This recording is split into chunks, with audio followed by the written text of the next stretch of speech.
it safe? Is it legal? Is it beyond belief? Above reproach or below the radar? Controversial? From consumer fraud to scams and conspiracies. Government and corporate corruption? Fact? Or fiction? You decide. Take the litmus test.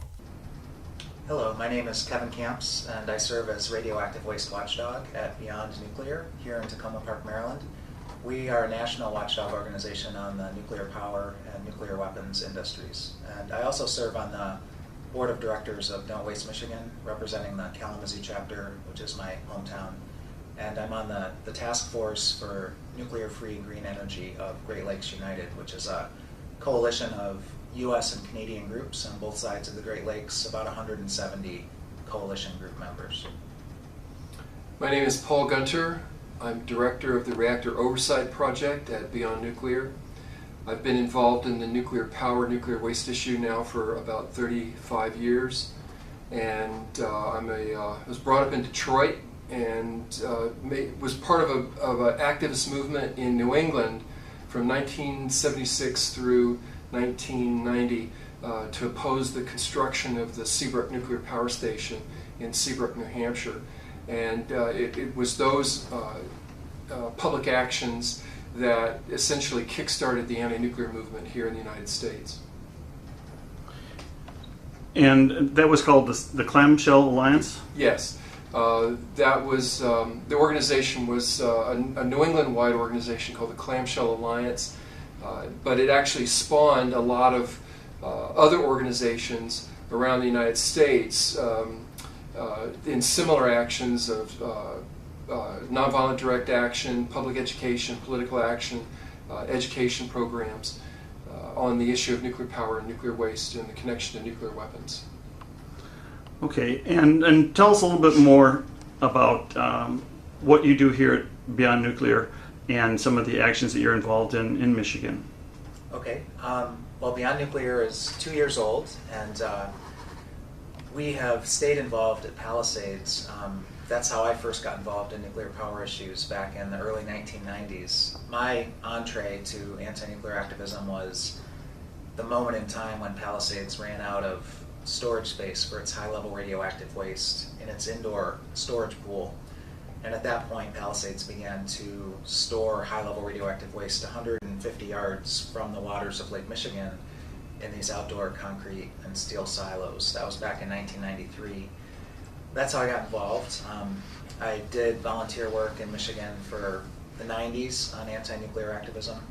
In 1999, I moved to Washington, D.C. and worked with Nuclear Information and Resource Service for about 8 years, and I've been here at Beyond Nuclear for the last 2 years. Unfortunately for Michigan, many of the national issues having to do with nuclear power, with radioactive waste, with the public subsidies for new reactors, even with uranium mining, all apply in Michigan at this point.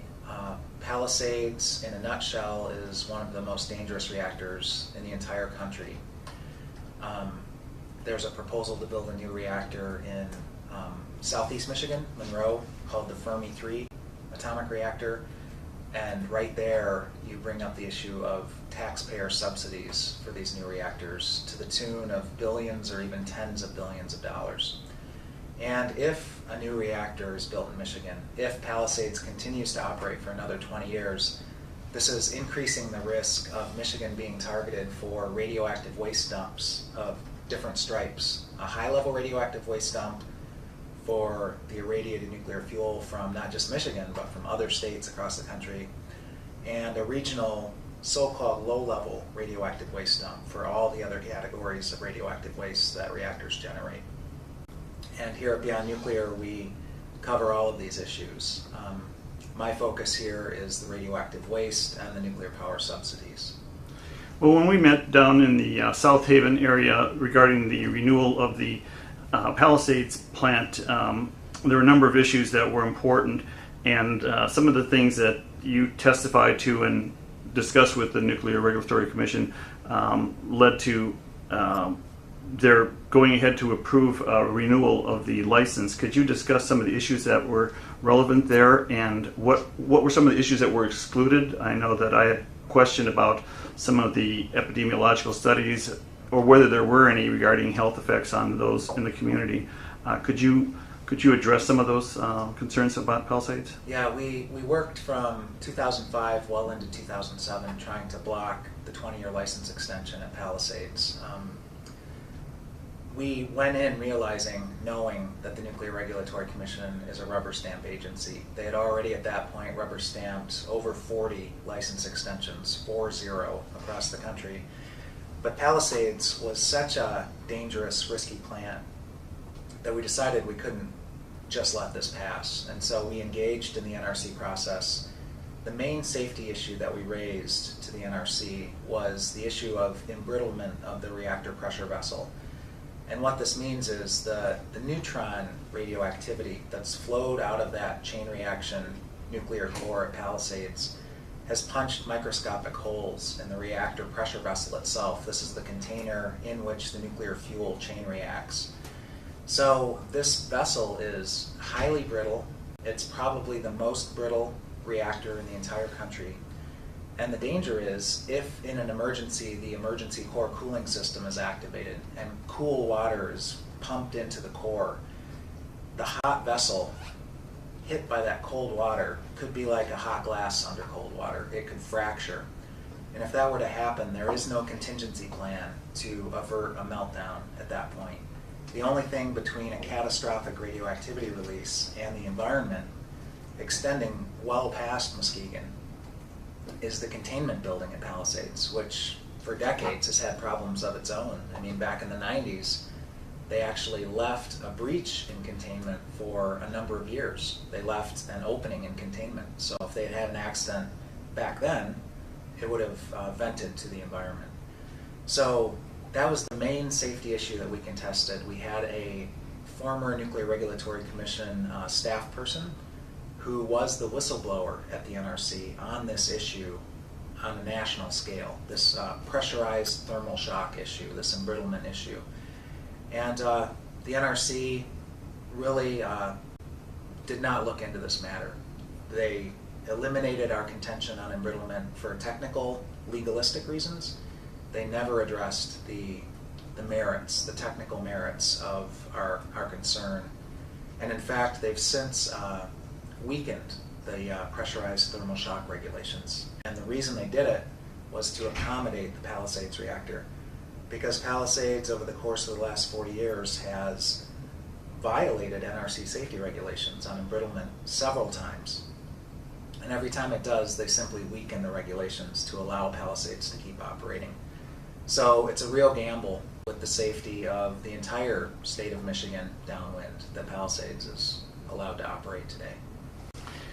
And Paul, you wrote an article that appeared in the New York Times that I read regarding, I believe it was Exelon in Illinois and some of the tritium releases that were discovered. Could you address some of those? And I believe that was also relevant at the Palisades. Could you discuss some of that?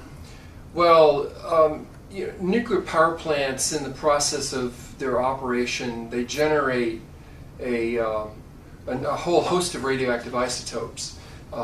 One of the largest radioactive isotopes by volume is tritium. It comes in the form of, it's the third isotope of hydrogen, so it can go anywhere that hydrogen can go. It takes the form of any form that water can take. This radioactive isotope can take as well. So you can have radioactive vapor through tritiated gas. You can have radioactive water. You can have radioactive fog. You can have radioactive ice. Anything that is water can be tritiated.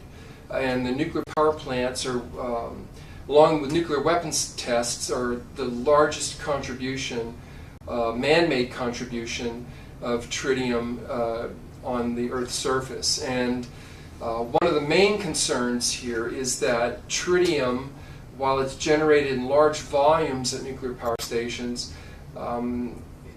there's no safe threshold for exposure to human beings.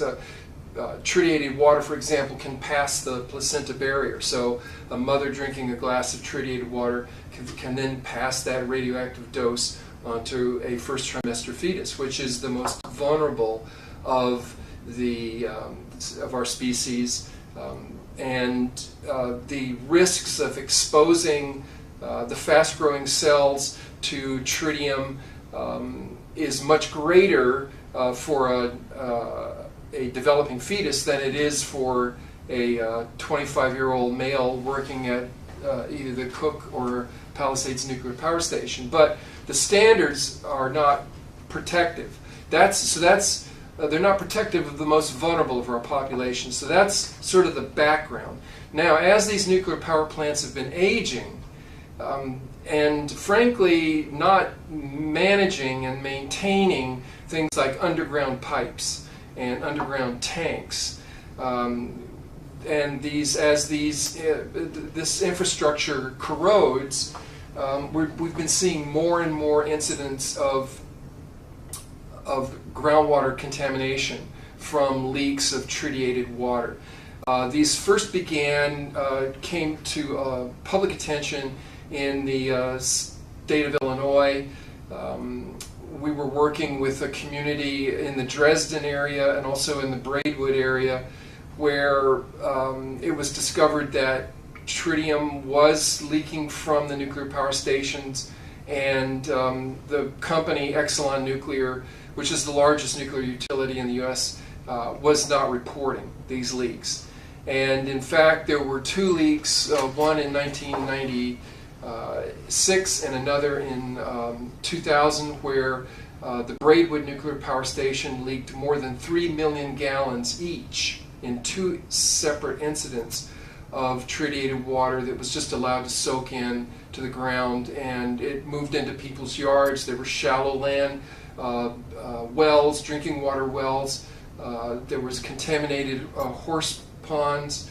There were lots of complaints about animal deaths and concerns with cancer clusters in and down river from these power plants. And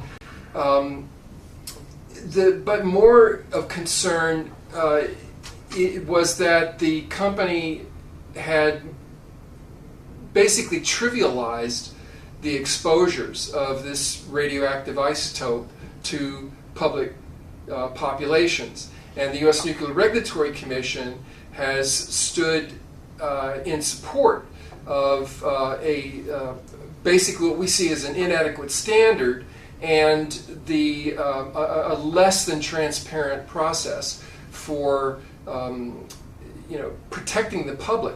There were no sirens that went off when the leaks from tritium went into groundwater and moved off-site around these nuclear power stations.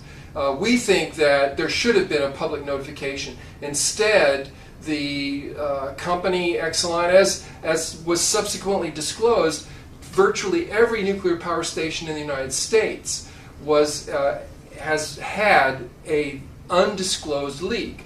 So this began an unraveling, and an unraveling not only of the leaks, but the fact that the U.S. Nuclear Regulatory Commission, its mandate being to protect public health and safety, was doing nothing about this.